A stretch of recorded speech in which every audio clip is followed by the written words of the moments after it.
Hi everybody, this is Roxanne checking in. I haven't done a video in a while because I was having some issues with my hand, and you automatically assume that it fits under the MS umbrella, and that's what doctors think too. They're like, you know what? It might just be a new symptom. It might just be whatever. And I go to the doctor, and they really look at me, and they notice that I have some severe pain around my shoulder in the front and in the back. And they said, you know what? It's the rotator cuff. And it's a strange thing to be so excited about having a damaged rotator cuff because it's not under the MS drama. Because it is like that. Every other day we find a new thing that's going to irritate us or cause new problems that we have to adapt to. But so that's good news. And I'm a little less exhausted knowing that it's not a crusty situation.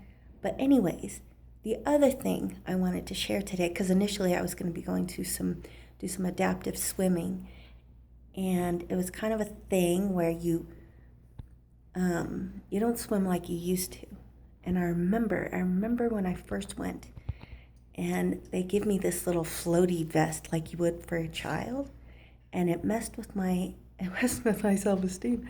It's like, okay, so I go in this water, and I'm going to use this floaty vest. I'm going to look like, a toddler.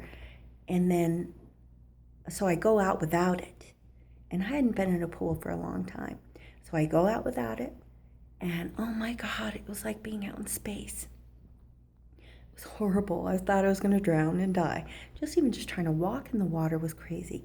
Because you have no bearings when you have MS. You have no, especially when it's been a while since you've been in the pool, and then you go and do it now, you're like, oh my God, it's horrible.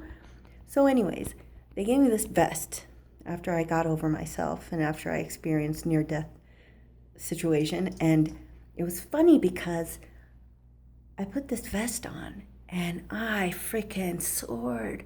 I just swam, because you don't have to worry about sudden death.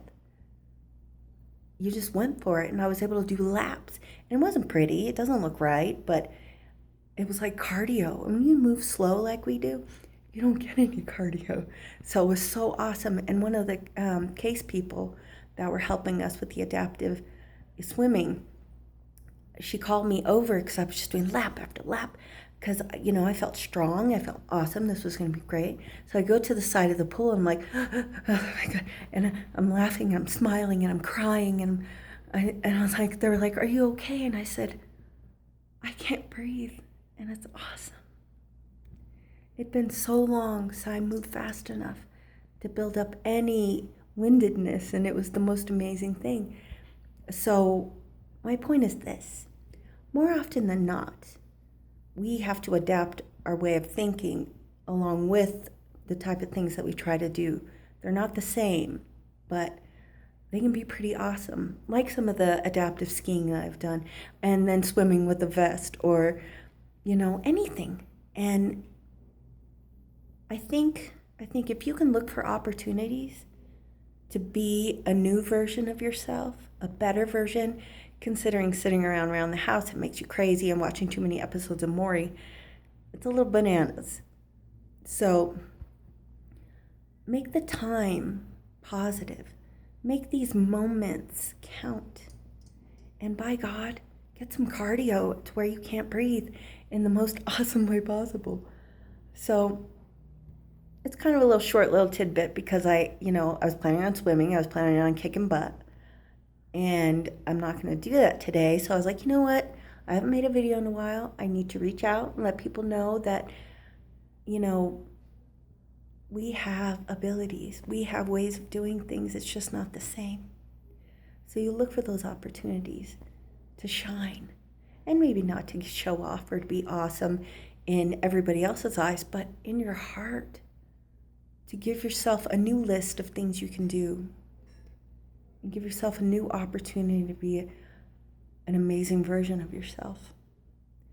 So anyways, so also I want to remind you guys just to work on having an attitude of gratitude instead of a baditude, which is easy to be like that when you're not healthy all the time. And then also, don't forget to bless people when you can, with your words or with your encouragement, with a hug. Some people never get hugs. And then also, you want to, notice your blessings, because people do. They reach out and they give you, even if it's not something, it's a moment in time where your day was better because you were interacting with them. So anyways, thank you, and please subscribe or watch and share. Thank you. Talk to you later.